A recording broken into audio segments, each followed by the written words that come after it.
Hello everybody, so ContraPoints.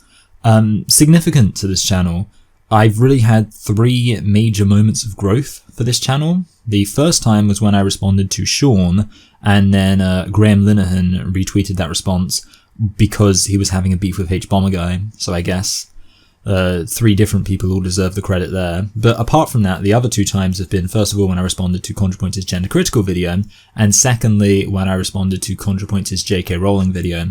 So I am indebted to ContraPoints. Obviously, my channel would not be as large as it is if it were not for ContraPoints releasing videos. And with that in mind, you might think that I have a particular enthusiasm for ContraPoints' videos, or at least that they're of interest to me. But the truth is, they're not. In fact, apart from the ContraPoints videos I've responded to, I haven't seen any other ContraPoints videos. And the main reason is just because I find the bizarre, cryptic titles kind of unappealing. Like, with my videos, I like to try to give each title some meaning that will offer a promise. For example, if you watch my video, Why Gender Identity Lies About Reality, it's promising that the video will explain to you why it is that gender identity lies about reality. There is a promise there, and you can go into the video knowing what the video should deliver on and come out of the video being able to judge whether or not it's delivered on the promise of the title. But meanwhile, when you have a video just called Cringe, well, okay, maybe that's a bad example because it probably does deliver on the promise. But the point is, when you've got a video with just some generic concept as the title, I always think to myself, why do I want to watch that? And even ContraPoints' more specific videos like The Problem of Capitalism, I'm like, really?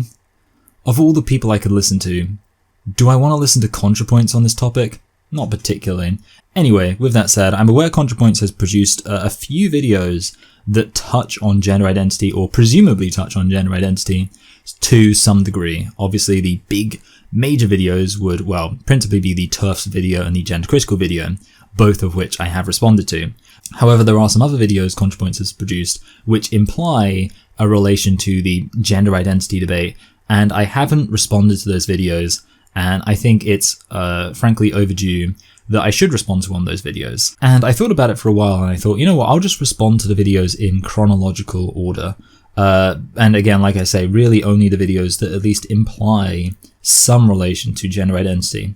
So there are a few other videos which I don't know, I mean, I may respond to them at some point, but again, a lot of these things might be areas where we would actually agree because we are, of course, both progressives. However, the main videos which I would anticipate having something to respond to will be Autogynephilia, possibly Jordan Peterson, if it touches on his objection to gender identity, Tiffany Tumble's Incels, the aesthetic, pronouns, Are Traps Gay, Trans Trenders, obviously I've already responded to gender critical, and then I guess really just maybe the cringe one. I could see the cringe one touching on some stuff, and then obviously JK Rowling. So hopefully just by going through these videos sequentially, we can establish a broader refutation of everything ContraPoints has said on the gender identity issue. Although I would just again point out that I've already responded to the gender critical video, which is the video where you think ContraPoints should have made the most substantial debunking of the gender critical position. And then I've also responded almost entirely to the TERF video. I still have the finale of that to do, and I will do that soon.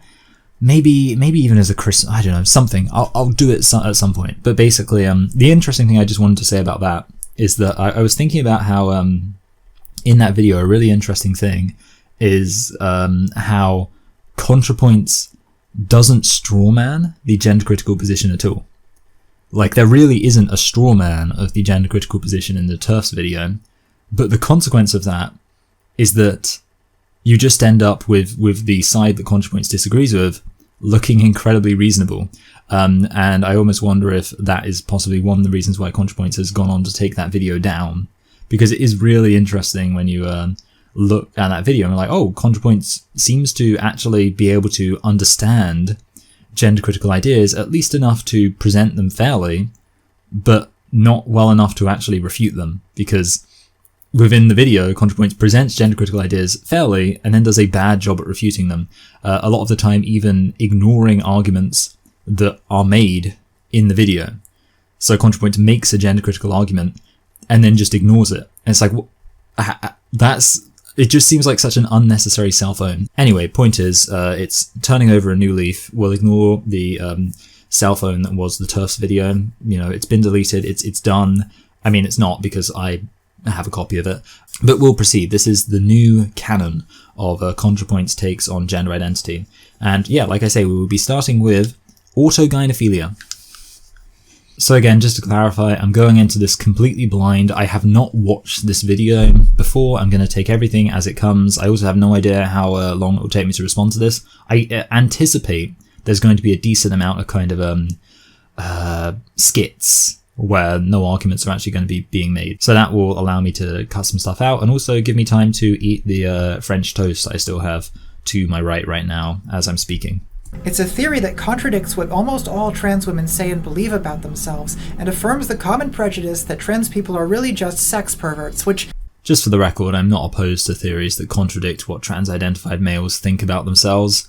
I strongly suspect they might indeed be mistaken. Okay, some of us are, but not for the reasons Blanchard said.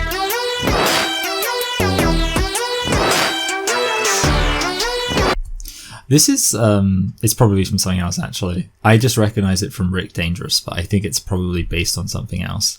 It's the mission where you have to blow up the space station. But a lot of trans women are probably nervously wondering why I'm using my platform to potentially increase awareness of a sinister fringe theory that only adds to the stigma we all already face. Yeah, why would you argue about something like... I'm sorry, but like the fact that you even have to admit that this is a possibility says a lot about your side.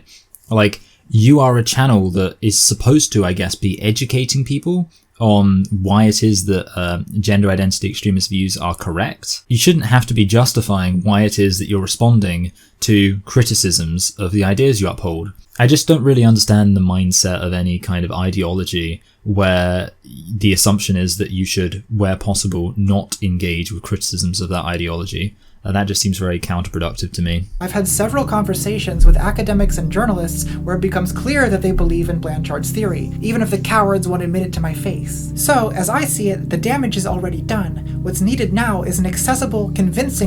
Okay, think about that for a second. The argument is, no, not that, well, you should actually engage with arguments against your position. The argument is, well, it's already, you know, people already know about this, so now we have to respond. It's literally, it's just cult-like damage control. It's, hey, you know, if people weren't saying this stuff, we wouldn't acknowledge it. But because, like, enough people are saying it, because it's become a mainstream idea, now we have to actually come out and try to debunk it and discredit it. It just shows that these people are not remotely interested in the truth. Trans women are driven to transition primarily by sexual motivations. He didn't really bother to think about trans men or non-binary people, so you all are excused. You can just grab a beer and laugh. Wow, it's almost as if it seems like these two things are completely different phenomenon, and there isn't really any equivalent between like a 55-year-old biological male who decides to start, well, probably has been cross-dressing for a while, but now decides that his tendency towards cross-dressing actually reflects the reality that he's deep down a woman, and some 12-year-old lesbian who decides that they must actually be a man. Yeah, it's almost as if there's nothing really that connects those two people, and therefore if you're going to talk about certain theories to explain these phenomena, you're going to have to focus on a specific thing. And I will say now, by the way, that my take is that I think autogynephilia is a thing. I think it's real. I don't like the people who just use autogynephilia or autogynephile as a like just a way to identify or refer to trans-identified males.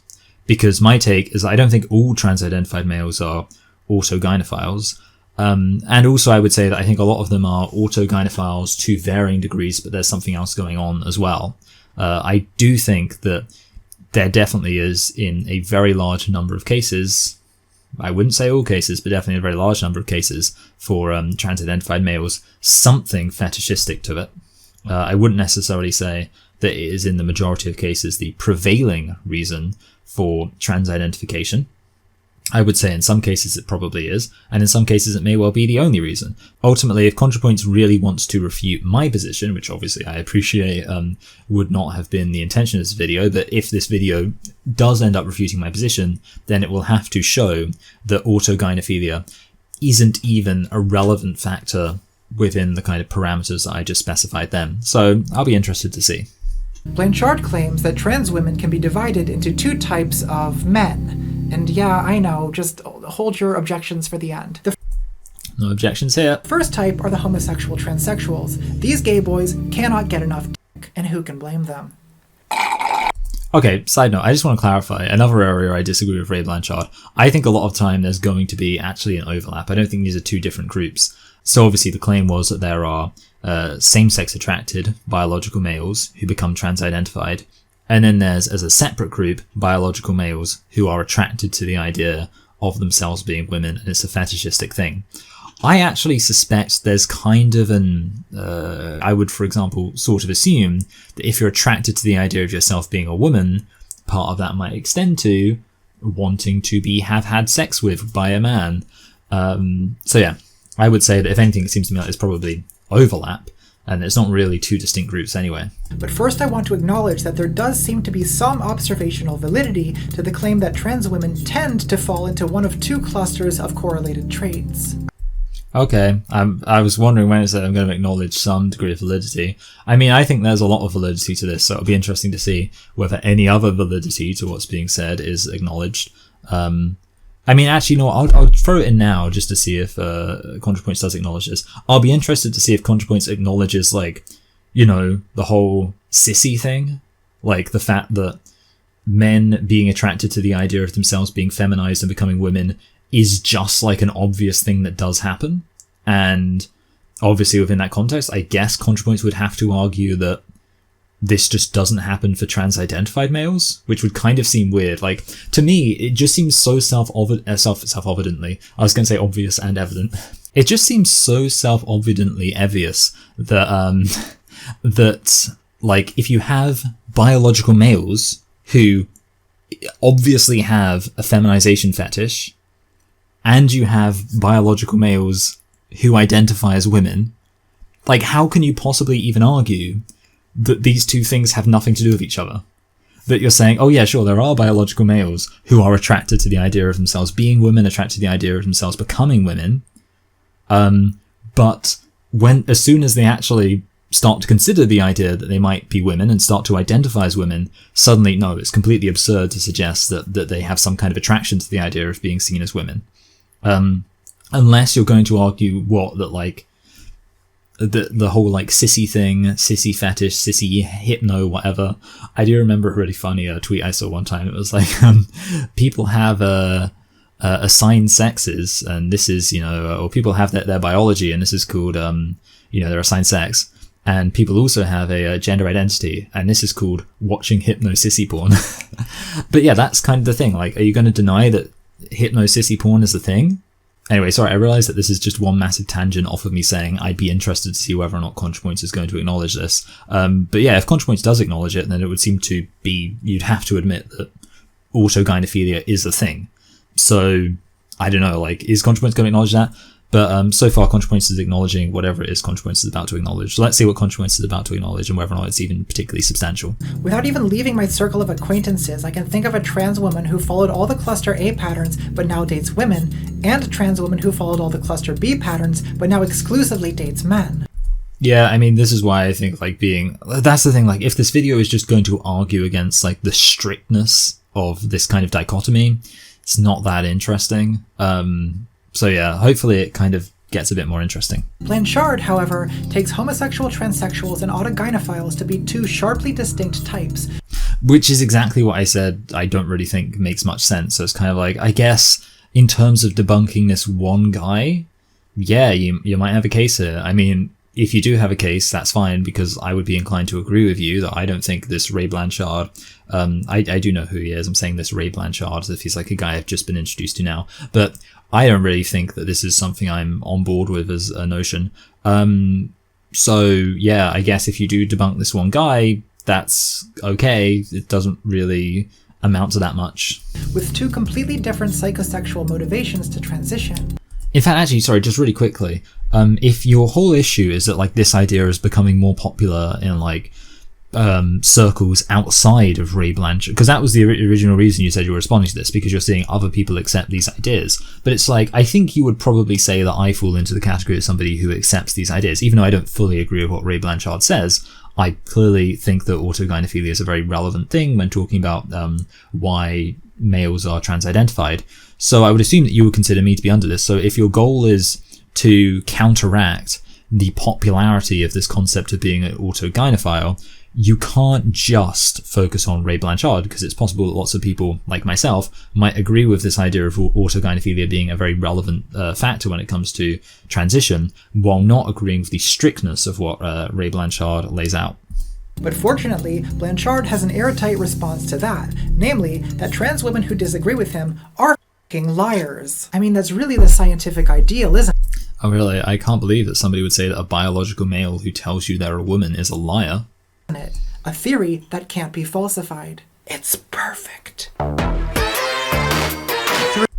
Sorry, I just want to point this out. Rejecting self-assessment does not equate to something being unfalsifiable. You could use kind of empirical observations of certain societal phenomena, for example, in order to argue against Blanchard's position. For example, I mean, when I speculated that autogynephilia must be a thing, really the kind of big substantial piece of evidence I laid down was the fact that it's pretty obvious that autogynephilia amongst at least some males is a thing, because sissy porn exists. I always feel like whenever I acknowledge the existence of sissy porn, people will be like, oh, how do you know about this? But suffice it to say, I've been on 4chan in my time. Of course I know it exists. Anyway, it exists. Like, there are so many, and, you know, I think it's like part of a broader thing, I'm sure. But yeah, basically, at least sissy porn exists. So we've established in one fell swoop that autogynephilia is the thing. We don't even have to like look at the individual like self-assessments of people. We can just say, well, there's an entire genre of porn all about sexualizing the idea of men being made women. So we can conclude that men are getting off on the idea of being women. After that, it's a pretty, intuitive jump to say, well, wouldn't it make sense that some of these men who are getting off on the idea of being women are in fact going to, at a later point, come to identify themselves as women? The point being, within that context, if you can argue for the position without reference to the self-assessment of individuals, you should be able to argue against it. And just saying, well, all of that stuff isn't true because individual trans-identified males claim it's not true, that doesn't refute the objective empirical evidence that can be observed within society. Spectacular. Exotic. I find out later that she is from Belize. And sexy. Wow, Bailey. Great science writing. When he's done... So I don't know how much of it I'm going to include. I might include the first bit where it transitions from the sex voice to the just regular voice, because I did find that quite funny. But here's the thing, like, your take seems to be that if a guy openly acknowledges, like, his sexuality, that is not science or something, which seems weird to me, because it's like, surely if you want to talk about something that's very related to sexuality, then part of that is just being open about, like, sexuality, right? Like, you can't really say, oh wow, this guy was open about his sexuality in a book about sexuality. No, obviously when you're writing a book about sexuality, you should keep your own sexuality a closely guarded secret. I don't really know why that would make sense. And I say that because it's like, I know at some point when I get around to ContraPoints' R-Traps gay video, I'm probably going to have to touch on like exactly what my opinion is on the, gayness of a straight male being sexually attracted to trans-identified males. So it's like, I guess, yeah, I'm going to have to be open and frank about sexuality then. What does that mean? Does it mean am I not doing it right? I'm a bit confused. Bailey describes how Cher made videos of herself wearing female masks and vaginal prostheses while receiving anal sex from a sex robot of her own construction, all to the accompaniment... To be fair, that just, That's just like 90% of 4chan right there, right? Come on. Claiming that Cher's sexual fetishism is typical of the motivations of all trans women who aren't exclusively attracted to men. So Bailey's telling is that autogynephiles are these unfeminine male masturbators. Okay, can I just point something out? Like, again, it's such a kind of, it seems like the argument is, again, just going back to, this person suggested that based on this piece of whatever they observed, all trans-identified males who don't fit into this other particular category must fit into this particular category. And it's like, yeah, sure, I guess that is, really stretching the implications of the observations, but it still would seem to imply that autogynephilia is a thing, right? Like, this is the issue. So far, it's almost like I don't even need to disagree with the thrust of what you're saying, and yet I can still totally believe that autogynephilia is a very relevant factor. Like, yeah, sure, I guess if you just take one example and infer from that, like, oh, I guess, that turns out that's why every single trans-identified male must be trans-identified, because of the sex robot. Well, yeah, sure, I guess that's not really very reasonable. But I think it does reflect an actual reality that there are, like, that this is a thing, and we know it's a thing because we have an example of somebody observing this as a thing. Just because they then try to extrapolate this to all trans-identified males doesn't mean it's not a thing. Showing up to gender clinics with bogus stories of how they always knew they were women in order to get genital reassignment surgery to satisfy their paraphilia. Now, what's striking about this to me is even for a defense of Blanchard's theory, Bailey... Can I just point this out? Okay, this is another thing. If you, really get off on the idea of being a woman, it just seems, again, like it would make sense that you might interpret that as the idea that you really are a woman. Like, ContraPoints seems to be suggesting here that there is some meaningful distinction between fetishistically obsessing over the idea that you really want to be a woman because it would be so hot, and like really getting into that, and being authentically trans-identified. And which is to say, believing deep down in your soul or whatever that you are actually a woman, always were a woman. And it's like, does it not seem very obvious how those two things could easily be mistaken for the other? And indeed, that a lot of the times, it's like actually that is what trans identity is. That trans identity is, well, I mean, first of all, let's be clear. Trans identity, no matter which way you slice it, is this obsessive belief that you were born like there's something wrong with the fact that you are a man or a woman, and that you need to change the fact you're a man or a woman somehow. That's what trans identity is. So immediately, that's point one. And then all you need to do is add on top of it the idea of that there is something sexual involved, and then you've got autogynephilia, right? Like, and then you consider the fact that sexuality is a very big part of the human experience, and it's like, well, gee, I mean, yeah, it sounds very highly credible that autogynephilia could be one of the principal expressions of a transgender identity. And to be like, oh, actually, no, this person's suggesting that these autogynephiles are showing up and pretending to be trans-identified, which is obviously silly. I was like, well, actually, it's not very silly at all, because it's like, I think, actually, that sounds very much like what I would expect trans identity to be. Like, every single account of trans identity that I'm aware of would seem to amount to, I had this obsessive idea that I should be a woman when I'm a man, or indeed man when I'm a woman, or woman when I'm biologically male, if you like. And it's like, all you need to do is add the smallest degree of sexuality and fetishism to that, and suddenly it's autogynephilia. They're not very far removed from each other, are they? Well, for the most part, it seems like he just goes to gay bars in Chicago and chats up trans women, turning these stories into case studies for his book. Sounds like an awful lot of fun for scientific research. That seems like a pretty decent sampling method, right? I don't know, like, I'm a bit confused by that. I mean, I know I read an article, maybe I'll just link more fully to what the article was, but it was an article on biological males who are attracted to trans-identified males. That was essentially the substance of the article. And the article the principal sampling method up front was, yeah, we went to this gay bar and spoke to the people there. It's like, yeah, that's social research, right? What does ContraPoints think social research should be? You go to a place where society is happening, and then you research it by talking to people there and like learning about them. I don't know what you think they should be doing. Much better looking than most autogynephilic transsexual.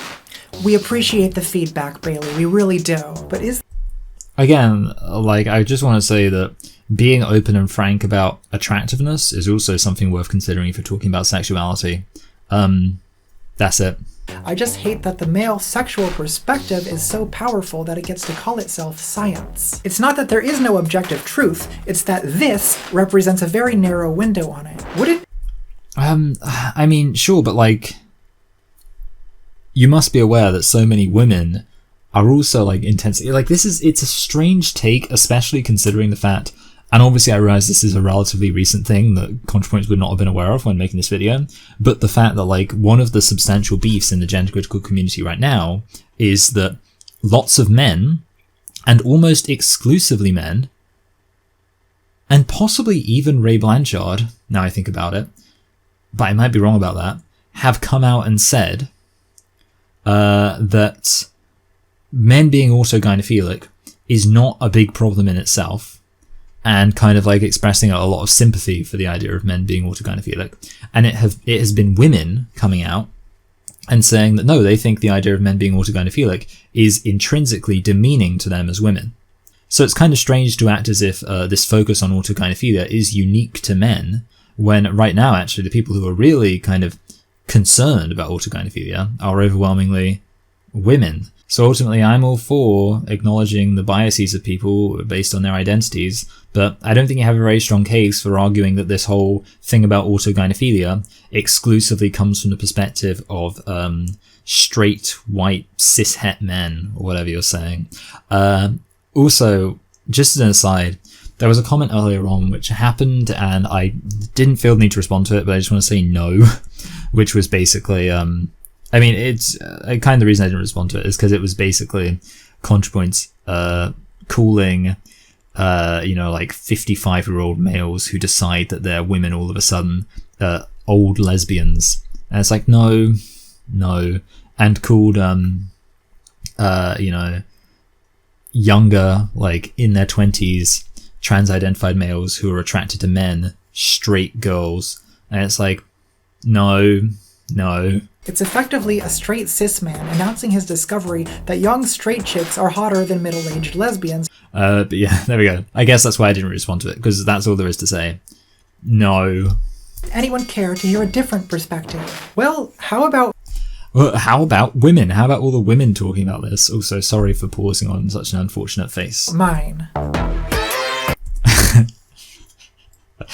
What a shock. Turns out that the trans-identified male really wants to let everyone know their perspective. Oh boy.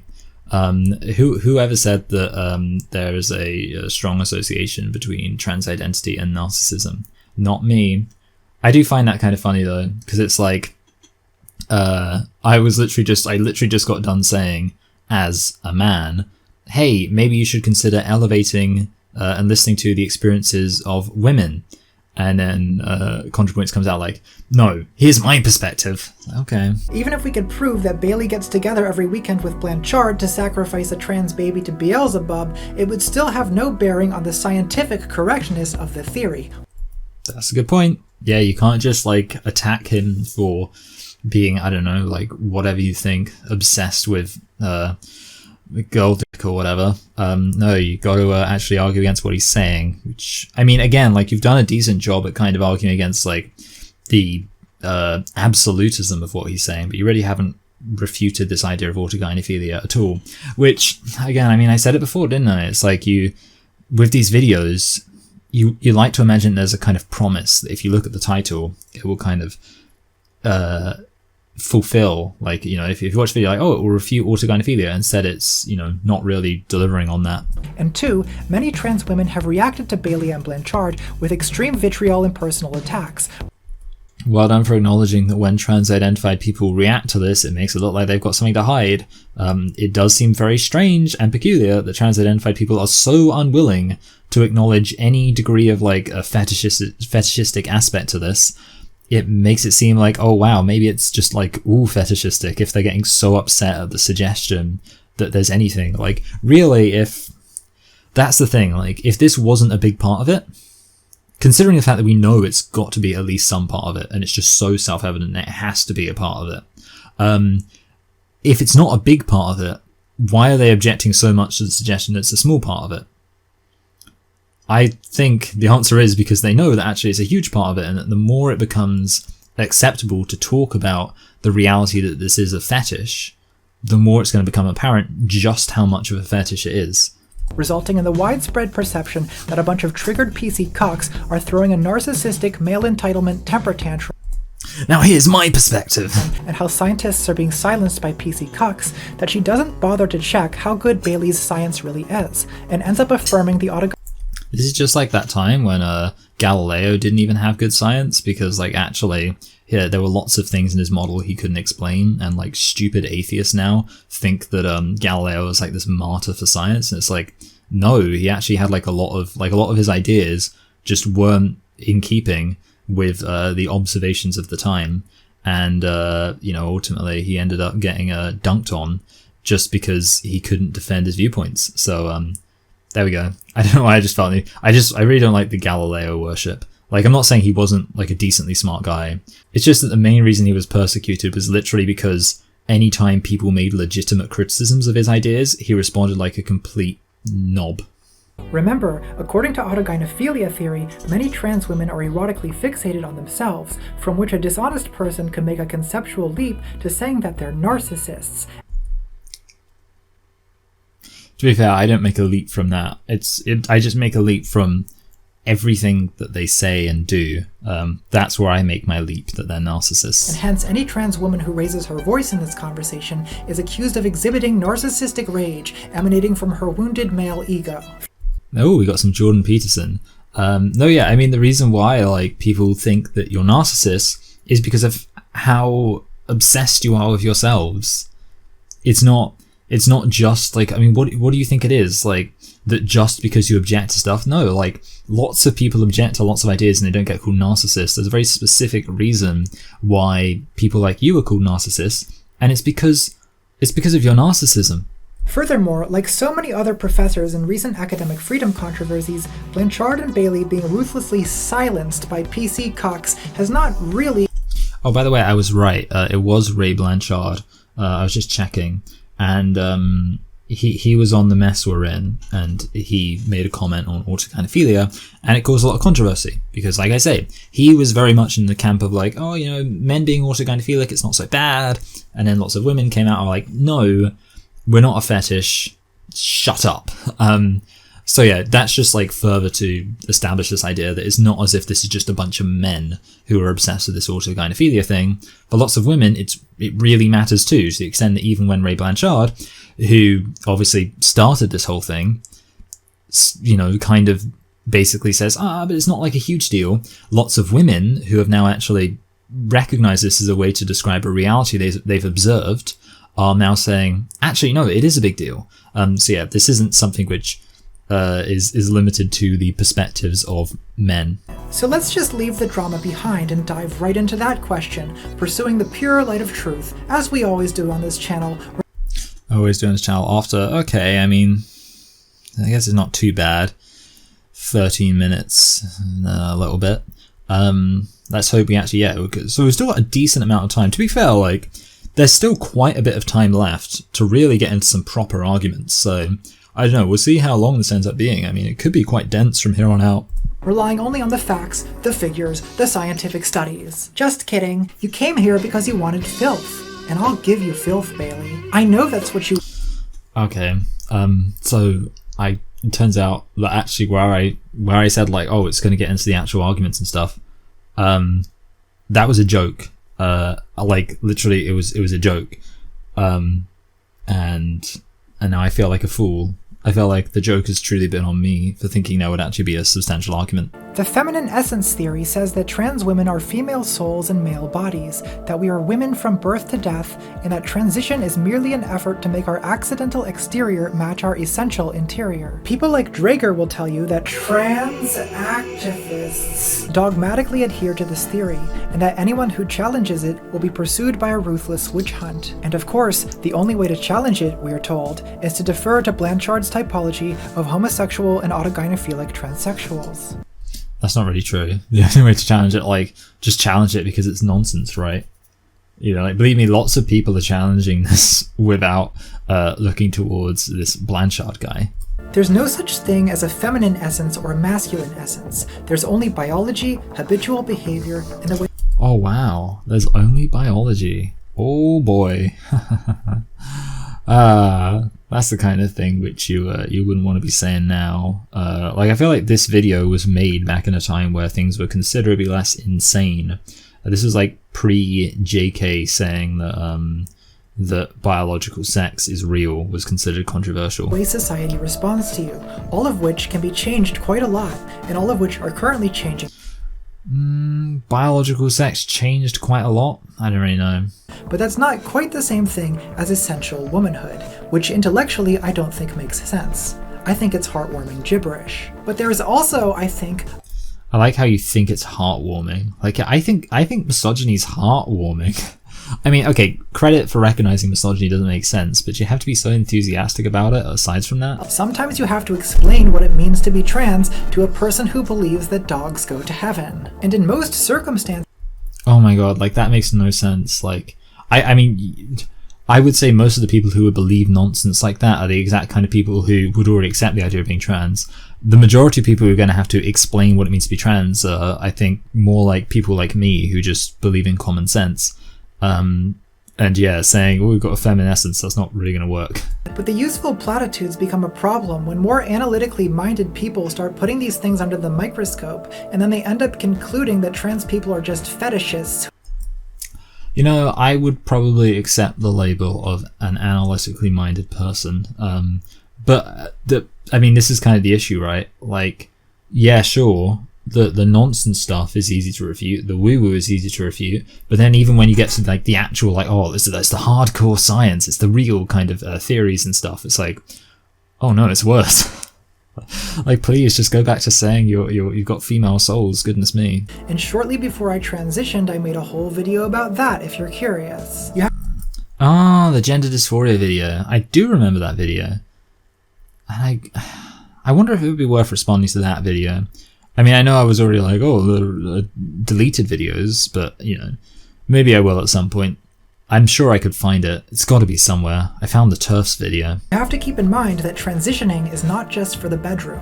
When you decide you're going to live as a woman, you have to do that at the grocery store and on airplanes and at... Yeah, and if there's one thing we've established from like Kink at Pride and all that, it's that people are totally adverse to letting their fetishes encroach into other aspects of their life.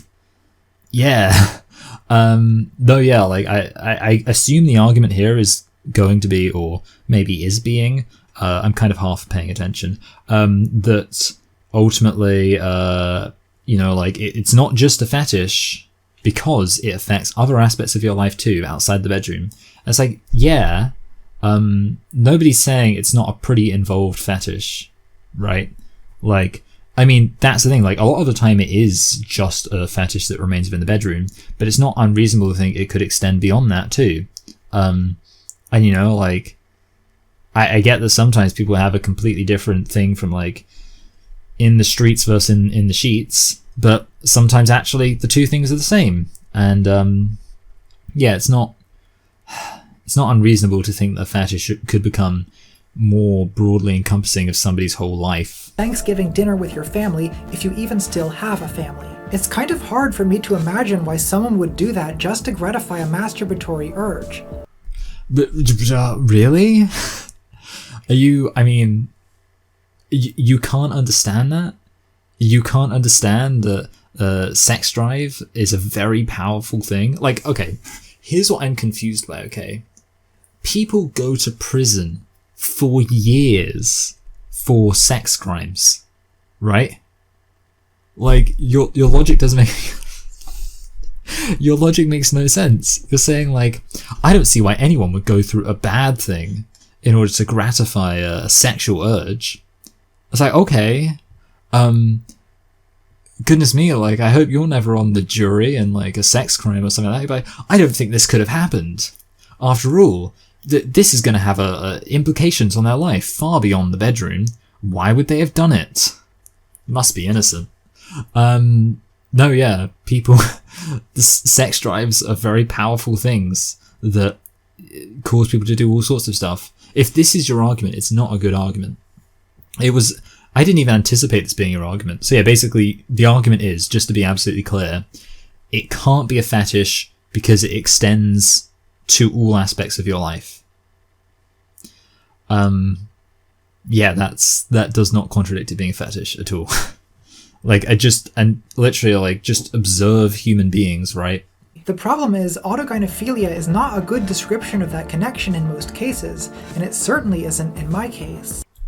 Okay, I'm willing to go with this. So, obviously, acknowledging there has to be a sexual aspect to it in some way, but saying, yeah, but that doesn't describe the actual kind of mechanism of transition or something like that. Here's where the filth comes in. 6. ContraPoints, an erotic life. Okay.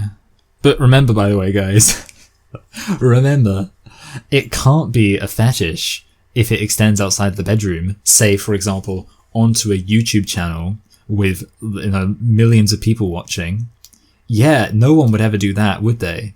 People always keep their sex drives completely contained within their private bedrooms. Now, excuse me while I don't know, probably wear some kind of elaborate lingerie on my channel, so that all of my male followers can drool over me or whatever. In early adolescence, I was misdiagnosed with OCD, the primary symptoms being spending too much time in the shower and spending too much time styling my hair. My sexual development was kind of... I have said before that, like, I think the obsessiveness about thinking you must secretly be, a woman trapped in a man's body, seems to me very reminiscent of OCD.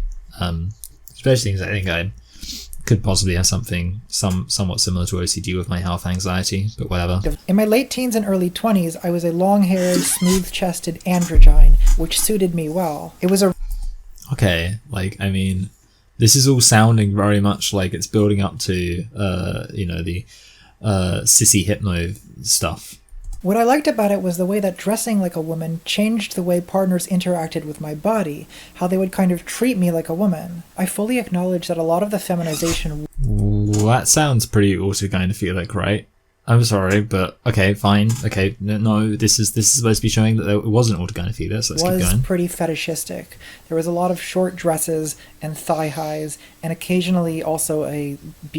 Okay, let's keep going. So it's I'm sure it's going to get non-fetishy soon. BDSM submissive aspect. But over time I realized that the fetish aspect wasn't really what I liked about it. It wasn't humiliating for me to be feminized, it was affirming. Okay, there's a lot to unpack there. You think that it can only be a fetish if it's humiliating?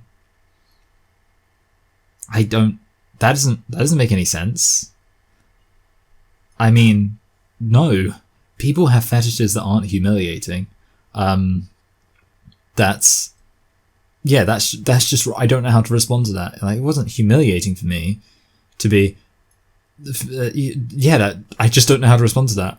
Like, yeah, sure, lots of fetishes aren't humiliating. That's I don't know, that's a weird attitude towards sex right there. I'm not sure. And one day I kind of realized that I didn't want to be feminized at all. I wanted to be feminine. In my mid-20s, I first started really paying attention to trans women. And you didn't want to be feminized, you wanted to be feminine. But surely those two things are, like, very directly connected. That being feminine is something that extends from being feminized. And also that being feminized is something that extends from being feminine. Yeah, I mean... And I would also kind of remember that, like, there was a whole thing about, the mumbo-jumbo language doesn't actually it's the kind of thing that you just say when you're speaking to people. When you're speaking to analytically minded people, you have to talk more kind of in terms that are, make sense. And then you just kind of drop these, this kind of language, which doesn't really mean anything. I didn't want to be feminized. I wanted to be feminine. It's like, well, what does that mean more substantially?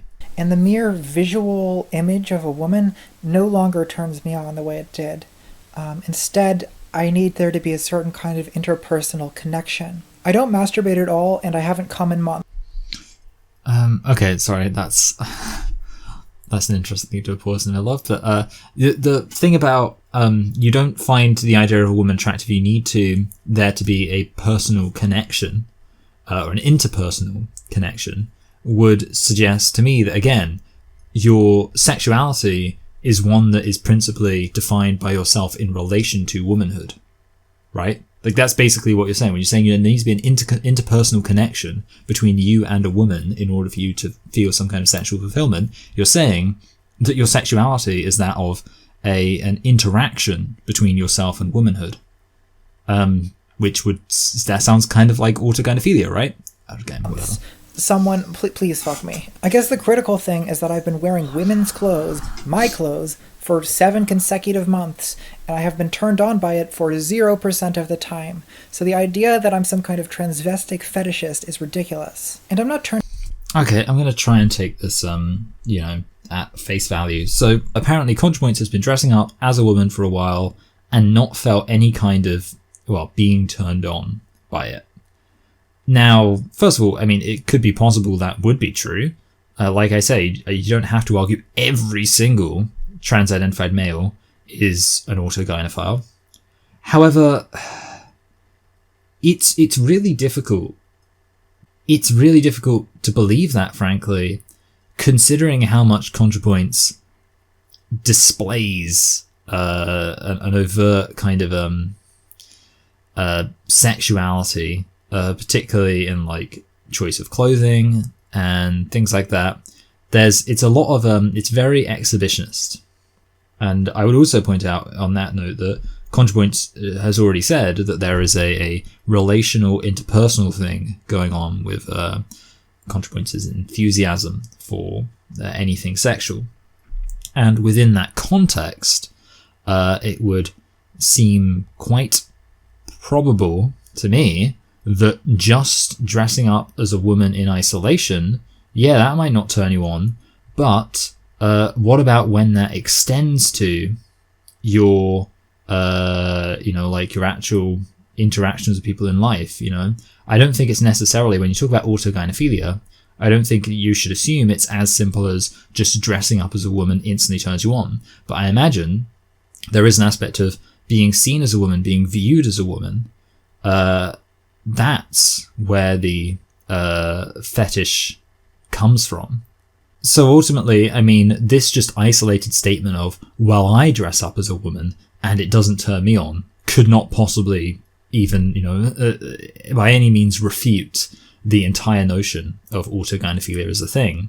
But in addition to that, it's kind of quite hard to believe, and it would seem to actually be implied by a lot of, at least some of what ContraPoints has said elsewhere, that actually, sure, if there is anything fetishistic going on, it would be a bit more substantial than just in isolation putting on women's clothing being the thing that is appealing.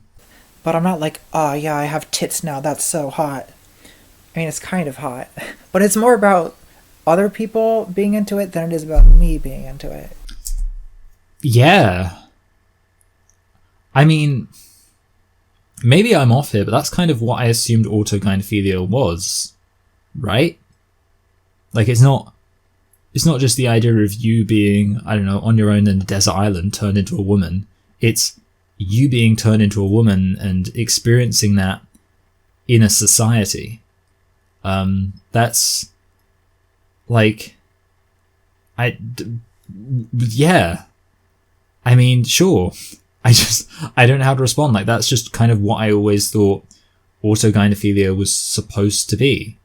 It's the not just seeing yourself as a woman, But, well, I mean, it is seeing yourself as a woman, but you see yourself as a woman in relation to how other people treat you. And that's the fetish. It doesn't sound like you're actually even necessarily contradicting the idea that you are an autogynephile. The sexual aspect of my transsexuality is not about the target of lust being directed inward. It's about me wanting my sexual encounters to occur from the standpoint of a female body, or, at least as close as I can get. And since I started hormones, it's...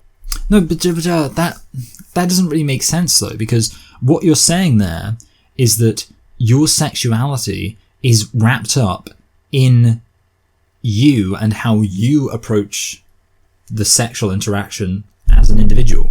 For me, sorry, I did tap my microphone a bit there, and I hope that wasn't too disturbing for you. For me, my enthusiasm for these types of things is really not attached to how I come into it as I am, because ultimately I don't have this obsessive idea of who I should be. And, frankly, obviously I am me, but there's really not like a strong sense of I'm this particular type of person. It's really important for my sexual gratification that I am perceived as this kind of person. I come into it as this kind of person. Whereas that's apparently what it is for you. That basically it is attached to...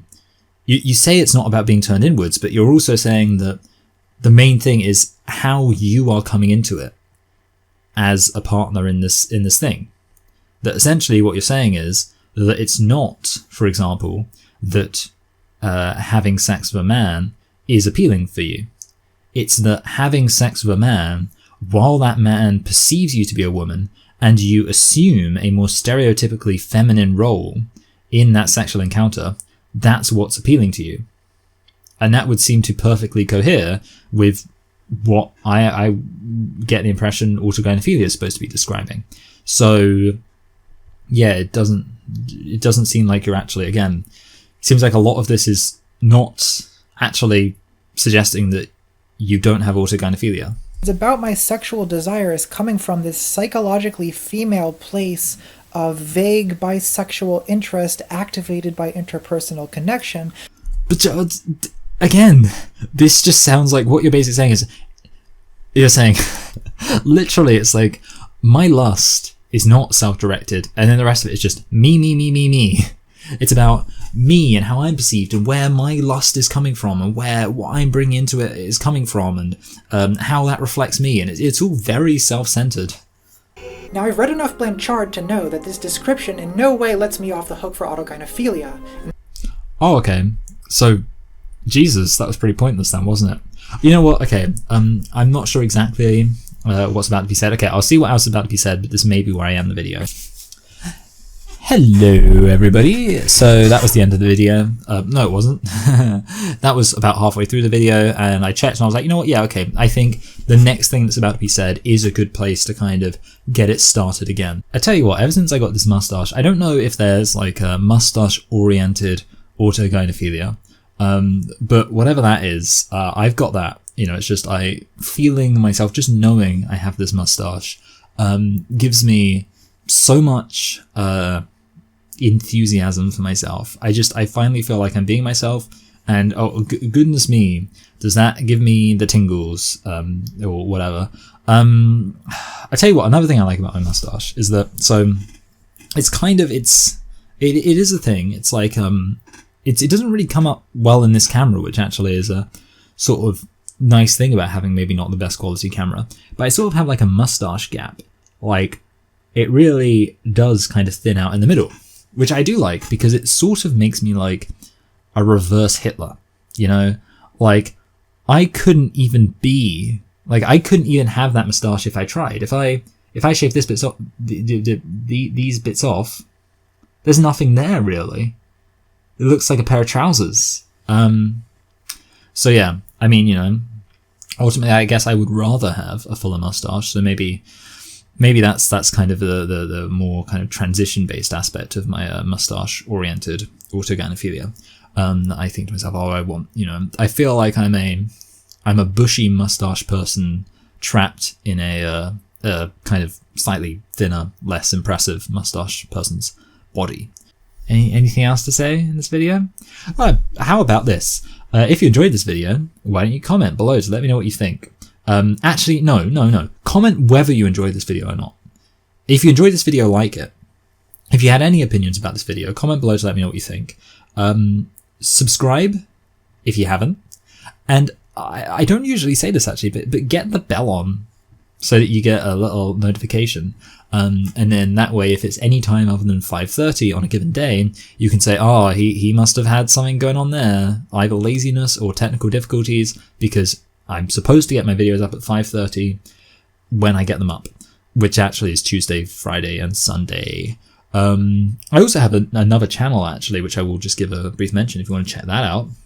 I upload there on Thursdays. It's things that aren't to do with gender identity.